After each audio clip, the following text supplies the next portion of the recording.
Hello बेटा।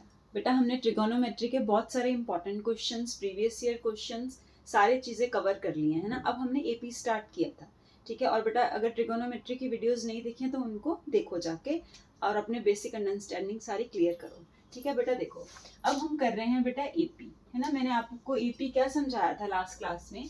बेटा आपने ध्यान रखना है कि जो एपी के लिए हम फॉर्मूला यूज करते हैं बेटा वो क्या होता है, a n is equals to A plus N minus one into d, ठीक है। ए क्या होती थी हमारी फर्स्ट टर्म, डी क्या था कॉमन डिफरेंस, ठीक है। जिसको ये नहीं पता अपनी कॉपी में नोट करते जाओ बेटा, साथ साथ सीखते जाओ।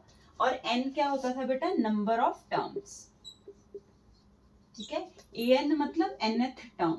पहले आपको ये सारी चीजें क्लियर होनी चाहिए, जिसको नहीं पता वापस देख लो। ए एन क्या होता है, a plus N minus one into D. ये फॉर्मूला हम पूरी एपी में यूज करेंगे, एक सम का यूज करेंगे कि ये यूज करेंगे, ठीक है। तो ए एन का मतलब है nth टर्म, जैसे 10th टर्म है तो ए 10, 17th टर्म है तो ए 17, ऐसे क्वेश्चन में आएगा, ठीक है। ए क्या है, फर्स्ट टर्म। जो भी सीरीज आपको दी होगी जो उसके सबसे पहले नंबर लिखा होगा वो आपकी फर्स्ट टर्म होगी। एन मतलब नंबर ऑफ टर्म्स, डी मतलब कॉमन डिफरेंस। कॉमन डिफरेंस कैसे समझाया था, जैसे 1 2 3 4 एक सीरीज है ना। तो इसका मुझे अगर डी निकालना है तो डी कैसे निकलेगा, हमेशा सेकंड टर्म में से फर्स्ट टर्म माइनस होगी। जो भी उसने सीरीज दी होगी हमेशा सेकंड टर्म में से फर्स्ट टर्म क्या होगी, माइनस होगी। मतलब जैसे 2 माइनस 1 1, 3 माइनस 2 1, 4 माइनस 3 1। तो अगर हर बार कॉमन डिफरेंस सेम आता है, हमेशा ये याद रखना है सेकंड टर्म में से फर्स्ट टर्म माइनस करनी है, ठीक है। इसको A1 से डिनोट करते हैं, A2 से, A3 से first term, second term, third term, fourth term, ऐसे हमेशा सेकंड टर्म में से हम फर्स्ट टर्म को माइनस करते हैं तो हमारा कॉमन डिफरेंस आता था, ठीक है। और अगर कॉमन डिफरेंस सेम आता है हर सीरीज में, ठीक है। अब जैसे ये सब में देखो मैंने करके देखा 1 1 1 हर बार आया, 2 माइनस 1 1, 3 माइनस 2 1, 4 माइनस 3 1। तो वो टर्म जो है वो आपकी जो सीरीज है वो एपी की है, ठीक है। अब आज हम करेंगे बेटा कौन से टाइप्स के क्वेश्चन एग्जाम में आ सकते हैं, ठीक है। पहले हमने बेसिक अंडरस्टैंडिंग करी थी, अब हम करेंगे किस टाइप से वो एग्जाम में आपके क्वेश्चंस पूछ सकता है। तो बेटा लिखो type 1।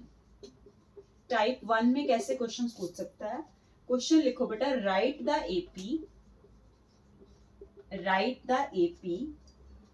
When first term is A, when first term is a, ठीक है, which is 5 and common difference d is -3, ठीक है। यहाँ पे क्या है, कॉमन डिफरेंस। अब देखो बेटा क्वेश्चन कैसे आया एग्जाम में, right the AP when first term a is 5 and d is -3। तो बेटा मैंने तुम्हें समझाया था जब भी एपी का जो भी क्वेश्चन आए सबसे पहले ए डी ए एन तीन ही चीजें हैं हमारे पास। तो ए एन का फॉर्मूला क्या होता था, a plus N minus one into D. ये याद करवाया था, फिर से याद कर लो। ए एन क्या होता था, a plus N minus one into d, a plus N minus one into D. अब देखो उसने बोला है write the AP when first term is a is 5, मतलब ए की जगह बेटा 5 पुट कर दो। मैंने तुम्हें समझाया ए क्या होता है, फर्स्ट टर्म। फर्स्ट टर्म जो भी लिखी है उसने दे ही दी कि 5 है तो 5 पुट कर दो। प्लस अब एन की जगह पे कुछ नहीं है, हमें नहीं पता कितनी टर्म्स है, एन को तो हम एन ही रख लेंगे, ठीक है। एन माइनस वन और डी कितना है यहाँ पे बेटा जी, -3, ठीक है। अब इसको सॉल्व करो 5। अब इसको सॉल्व कैसे करते हो आप लोग, पहले इसको मल्टीप्लाई करना है आपने ध्यान से, ठीक है। तो 5 करो मल्टीप्लाई, 5 माइनस 3n प्लस 3। ये बात समझ में आ गई कैसे किया मैंने, माइनस का 3n माइनस 1 इंटू -3 प्लस का 3, ठीक। 5 प्लस ऐसे ही था उसको ऐसे ही लिख दिया। 5 प्लस 3 कितने होते हैं, 8, 8 माइनस 3n, मतलब ये सीरीज हमारे पास कैसी बनेगी, 8 माइनस 3n टाइप की। मतलब हमारे पास nth में जो टर्म आई है बेटा वो ये आई है, ठीक है। कई बार वो कह देगा कि nth टर्म ये है, फर्स्ट टर्म ढूंढो। nth टर्म ये है, फर्स्ट टर्म ढूंढो। तो n की जगह 1 2 3 पुट करके कोई भी टर्म निकाल सकते हो ना। अगर फर्स्ट टर्म ढूंढनी है तो n की जगह 1 पुट कर दो, तो यहाँ पे भी 8 माइनस 3 इंटू 1, 8 माइनस 3 5 आ जाएगा, ठीक है। इस तरीके से आप कोई भी टर्म ढूंढ सकते हो। लेकिन अभी हम क्या कर रहे हैं, right the AP when first term is 5, d is -3। अब आपको फर्स्ट टर्म पता है बेटा, कॉमन डिफरेंस पता है, तो आप एपी कैसे लिखाओगे, अभी मैंने समझाया कि एपी कैसे बनाओगे। अब एपी में पहली टर्म a1, दूसरी जिसको हम a भी लिखते हैं ना, यहाँ पे ए फर्स्ट टर्म है वो a1 ही है basically, a1 a2 a3 a4 ये सारी टर्म्स ही तो हैं एपी की, ठीक है, तो n की जगह अगर आप 1 पुट कर दोगे तो क्या आ जाएगा बेटा जी, फर्स्ट टर्म आ जाएगी आपकी 8 माइनस 3 मतलब 5। अगर इसी में n की जगह 2 पुट कर दोगे तो 8 माइनस 3 इंटू 2 8 माइनस 9 मतलब 1। ठीक है, ऐसे अगले टर्म ढूंढ लोगे, n को 3 पुट करके 4 पुट करके बस 4 टर्म्स ढूंढ के बाकी डॉट डॉट डॉट लगा के क्वेश्चन छोड़ सकते हो। बस ध्यान रखना है क्वेश्चन में जब a और d हमें दिया हुआ है और आपको AP ढूंढनी है तो पहले आप हमेशा जब भी क्वेश्चन एग्जाम में आएगा ना बेटा an का बस फॉर्मूला लिख देना बिना कुछ सोचे समझे। AP का कोई भी क्वेश्चन आए, ठीक है, सम का आएगा वो अलग बात है, वो बाद में पढ़ाऊंगी, लेकिन अभी आप ये समझो कि an का क्या फॉर्मूला, nth टर्म। an को कैसे पढ़ते हैं, nth टर्म। तो हमें पहले टर्म निकालनी पड़ेगी। कैसे निकाली, a plus N minus one into d. A दिया हुआ था, डी दिया हुआ था, सॉल्व किया, उसमें an की कुछ हमने वैल्यू निकाली। फिर आपको AP निकालने के लिए बोला, मतलब सीरीज बनाओ 1 2 3 4 कैसी बनती है सीरीज। तो n को पहले 1 पुट कर दो, फिर 2 पुट कर दो, फिर 3 पुट कर दो, 4 पुट कर दो, आपकी वैल्यूज आ जाएंगी। ठीक है, अगला क्वेश्चन बेटा आप देखो टाइप 2 का क्वेश्चन। ये तो हो गया आपका टाइप 1 का क्वेश्चन कि n वाला क्वेश्चन कैसे करेंगे। ये पहले n में बनाएंगे और AP बनाएंगे। अब लिखो बेटा क्वेश्चन नंबर 2। क्वेश्चन नंबर 2 है बेटा आपका, शो दैट द सीक्वेंस, लिखो अपनी अपनी कॉपी में, show that the sequence 12, 5, -2, -9 so on up to forms an AP। अब क्वेश्चन देखो ध्यान से, and find its 10th term. अब ऐसे भी क्वेश्चन पूछ सकता है वो पेपर में, देखो मैं अभी समझाती हूँ। देखो बेटा कभी भी क्वेश्चन देख के घबराना नहीं है। क्वेश्चन में जो भी आपको दिया हुआ है ना, मैंने आपको क्या समझाई, एक बात बोली जब से मैं यहाँ पे क्लास में हूँ कि बेटा an लिख लो, a plus N minus one into D. अब तो याद हो गया formula, an is equal to A plus N minus one into D. ये हर बार लिख के रख लो, ठीक है। a ढूंढो, d ढूंढो, इसमें वैल्यू डाल दो, बात खत्म। ठीक है, अब देखो क्वेश्चन, सीरीज उसने हमें दे दी है, पिछली बार हमने सीरीज खुद बनाई थी, है ना, हमें nth टर्म में क्वेश्चन दिया हुआ था, हमने सीरीज खुद बनाई थी। तो इसमें अब आपको सीरीज कौन सी गिवन है, सीरीज है 12, 5, -2, -9 एंड सो ऑन। 4 टर्म्स उसने दी हुई है देखो क्वेश्चन में। तो यहाँ पे a मुझे बताओ क्या होती है, a होती है जो पहले नंबर पे टर्म लिखी है मतलब 12। d क्या होता है बेटा, कॉमन डिफरेंस। कॉमन डिफरेंस का क्या मतलब है, सेकेंड टर्म में से फर्स्ट टर्म माइनस करना, ये भूलना नहीं है। a क्या होती है फर्स्ट टर्म, d क्या होती है सेकंड में से फर्स्ट को माइनस करो, मतलब 5 में से बेटा आपको 12 को माइनस करना है। ठीक है, तो कितना आ गया, -7। तो मतलब हमारे पास a आ गया, d आ गया। अब देखो आप किसी को भी माइनस करोगे ना, जैसे -2 में से अगर आप 5 भी माइनस करोगे तो -2 -5 तब भी -7 ही आएगा। इसको करके देख लो, -9, क्योंकि सब्ट्रैक्ट करना, तो -9 माइनस -2 मतलब -9 + 2 तब भी -7 ही आएगा। ठीक है, तो डी हर बार इसमें क्या है, -7 ही हमारा आ रहा है, लेकिन हमने एक ही बार निकाल के रख देना। अब यहाँ पे ये वाला मेन फॉर्मूला, इसी के लिए तो हम सब कुछ कर रहे हैं। यहाँ पे बेटा वैल्यूज पुट कर दो, तो an आपके पास क्या आएगा, 12 plus n minus 1 into D. इतनी बात समझ में आई। an की जगह मैंने a की वैल्यू पुट कर दी जो कि थी first term 12 plus n minus 1, क्योंकि मुझे n की कोई नॉलेज नहीं है तो मैं n ऐसे ही रख रही हूँ। ठीक है, तो n minus 1 into D. D क्या होता है, कॉमन डिफरेंस, मतलब 5 में से 12 गया -7। ठीक है, an निकल के आ गया। अब क्या करोगे, उसने बोला show that the sequence forms an AP। अब कैसे पता चलेगा कि AP बना रहा है कि नहीं, तो यहाँ पे तो हमारा फर्स्ट क्वेश्चन तो सॉल्व भी हो गया, yes it is making AP। कैसे पता चला, अभी मैंने बताया आपको, AP तब होता है जिसका कॉमन डिफरेंस सेम है। तो जब मैंने यहाँ पे इस सीरीज को देखा, सीरीज को देख के हमें समझ आ गया कि कॉमन डिफरेंस सेम है। 5 में से 12 माइनस करा तब भी -7 आ रहा है, -2 में से -5 किया, एग्जामिनर को आप शो कर देना है ना, -2 में से -5 किया तब भी -7 आ रहा, -9 + 2 किया मतलब -9 माइनस -2 है, क्योंकि सब्ट्रैक्ट कर रहे हैं ना, तो -9 + 2 किया तो तब भी माइनस है। तो सीरीज AP है, मतलब क्योंकि कॉमन डिफरेंस सेम है, बस एक बात है ये वाली। ठीक है, अब वो कह रहा है फॉर्म्स एन AP, पहला पार्ट हो गया। सेकंड वो कह रहा find its 10th term. 10th term कैसे ढूंढोगे, 10th टर्म an का मैंने तुम्हें क्या मतलब समझाया, nth टर्म। an को कैसे पढ़ते हैं, nth टर्म। तो अगर 10th टर्म को पढ़ना होगा तो n की जगह बेटा 10 पुट कर दो। इसको कैसे पढ़ोगे, 10th टर्म। यही तो कह रहा है वो, अगर an nth टर्म है तो 10th टर्म ढूंढनी है तो a10 ढूंढना है मतलब, ठीक है। तब इसमें वैल्यूज पुट करोगे। an का फॉर्मूला क्या सिखाया था मैंने, a plus n minus 1 into D. तो a की मैंने वैल्यू पुट कर दी n माइनस 1 इंटू डी, तो 12 प्लस, अब n की जगह यहाँ 10 पुट कर दो आप। इतनी बात समझ में आई? ठीक है, इसको रब कर देते हैं। तो a10 कितना आ गया, 12 प्लस 9 इंटू माइनस 7, मतलब 12 माइनस 63। ठीक है बेटा, अब देखो मेरी बात, इसको सॉल्व कर लेना। an की वैल्यू आपके पास a plus n minus 1 into d आ गई। ये 10th टर्म आई जो इसको सॉल्व करके आई, ठीक है। लेकिन अगर वो पूछता कि जनरल टर्म निकालो, तो बेटा बस आप इसको सॉल्व करके लिखाते, जैसे 12 माइनस 7n प्लस 7, और इसको प्लस करके जितना भी n में, मतलब मेरा कहने का ये है कि जब भी आपको वो nth टर्म निकालने के लिए बोले तो आंसर आपने n में छोड़ देना है, ठीक है। प्लस प्लस करके आप सॉल्व करके देख लेना। लेकिन अगर आपको 10th टर्म पूछी है तो n की जगह आप 10 पुट करके सॉल्व कर सकते हैं, ठीक है। रिवाइज करें फिर से, क्या किया हमने, सबसे पहले में बेटा क्या दिया हुआ था, an पहली टाइप में क्या पढ़ा हमने कि आपको सिर्फ nth टर्म निकालनी है, ठीक है। तो उसमें, इसमें जैसे क्वेश्चन में 10th टर्म निकालनी है तो n की जगह क्या पुट करोगे, a10 पुट करोगे। तो बस n की जगह 10 पुट कर दिया। हमेशा याद रखो 3 स्टेप्स मेरे। कौन से स्टेप्स हैं? पहला, जब भी एपी का क्वेश्चन आए फटाफट ब्रेन में आना चाहिए an is equal to a plus n minus 1 into D. फिर फटाफट दिमाग में आना चाहिए a क्या है, d क्या है। या तो उसने सीरीज दी होगी, वहां से निकाल लेंगे, ठीक है। और अगर उसने सीरीज नहीं दी हुई तो हम यही वाला formula an is equal to a plus n minus 1 into D वाला लिखेंगे। a और d जो भी दिया होगा वहां से n में टर्म निकाल लेंगे, ठीक है। अगर वो पूछे जनरल टर्म निकालो तो n में ही आंसर दे दो, ठीक है। अगर वो पूछे 10th टर्म निकालो तो n की जगह 10 पुट कर दो, जैसे इस क्वेश्चन में पूछा हुआ, ठीक है।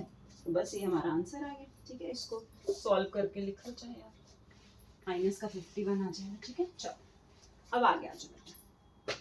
नेक्स्ट क्वेश्चन है बेटा आपका टाइप 3 का।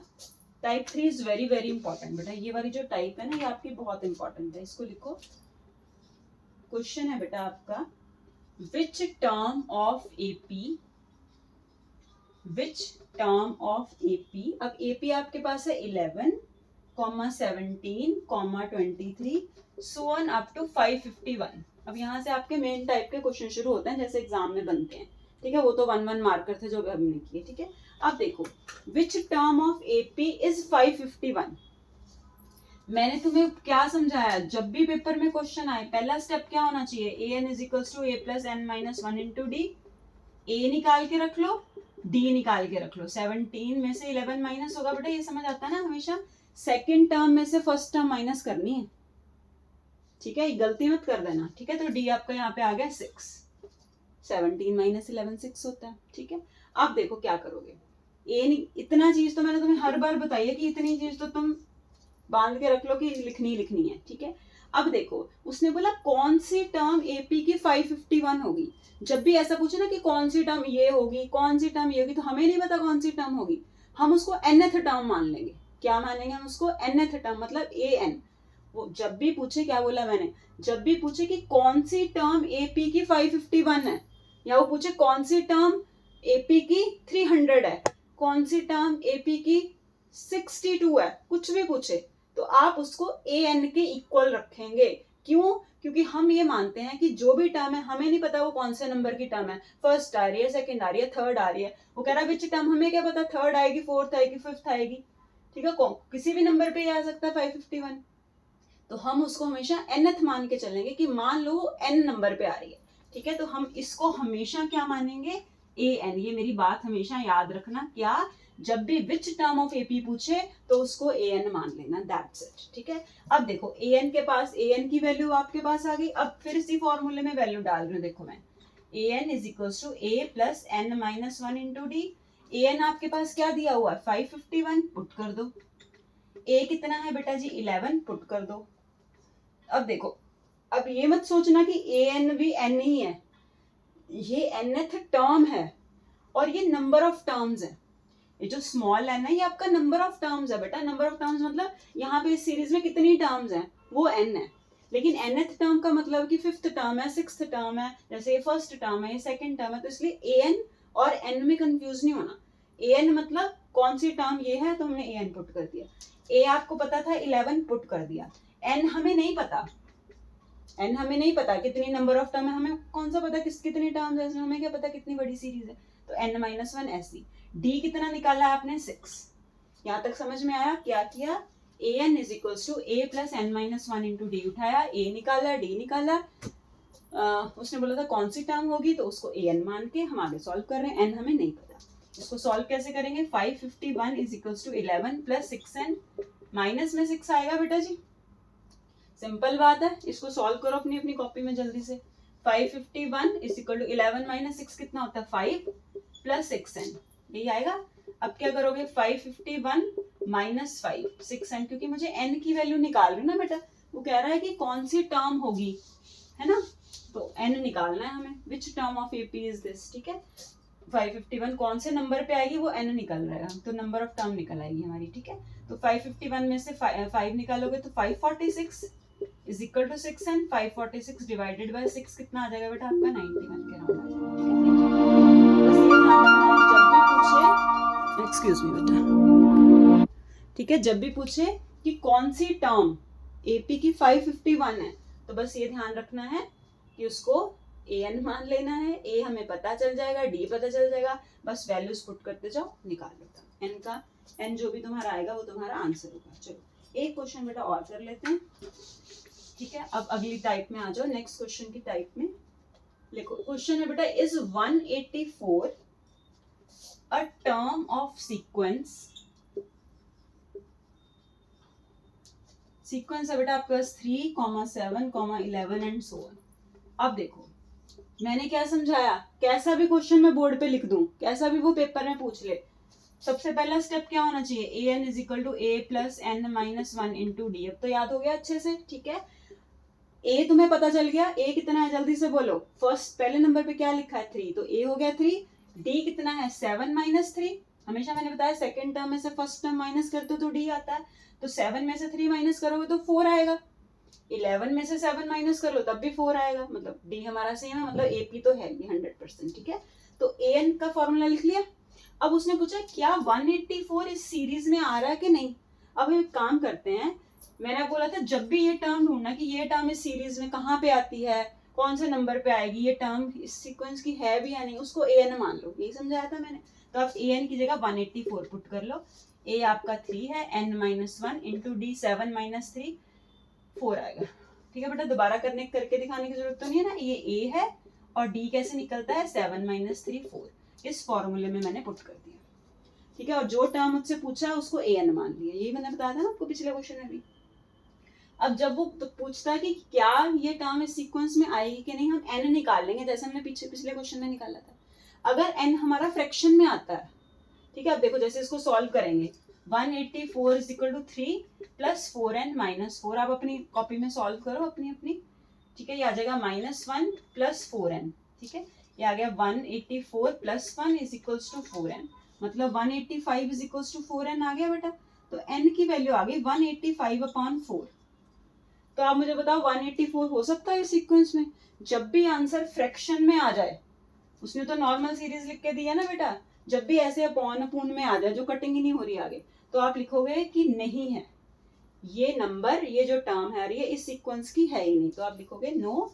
फ्रैक्शन में नंबर आ गया ना, जब भी फ्रैक्शन में n की वैल्यू आ गई तो लिख दो नहीं है इसका, क्योंकि हमारे पास जो सीरीज है वो नॉर्मल दी हुई है, ठीक है। और सीरीज का नंबर कैसे होगा, अगला अपना 4 ऐड करके आता जाएगा, है ना, ये नंबर तो कभी नहीं आएगा, ठीक है। तो n आ गया फ्रैक्शन, सो आप लिखोगे no 184 is not a term of this sequence, ठीक है बेटा। मेरी सारी बातें समझ में आई, ए एन लिखना समझ में आया, ए कैसे लिखते हैं फर्स्ट टर्म, डी कैसे लिखते हैं कॉमन डिफरेंस। जो भी वो पूछे कि ये टर्म इस सीक्वेंस का है कि नहीं, उसको ए एन मान लो, ठीक है। एन उससे ढूंढ लो, फिर बता दो कि टर्म उस सीक्वेंस की है या नहीं, ठीक है। चलो अब नेक्स्ट क्लास में मिडल टर्म के क्वेश्चन करेंगे कि मिडल टर्म एपी में कैसे फाइंड करते हैं। अगर ऐसे लिखा हो कि फ्रॉम द एंड ढूंढो, वैसे क्वेश्चन हम नेक्स्ट क्लास में करते हैं। Thank you.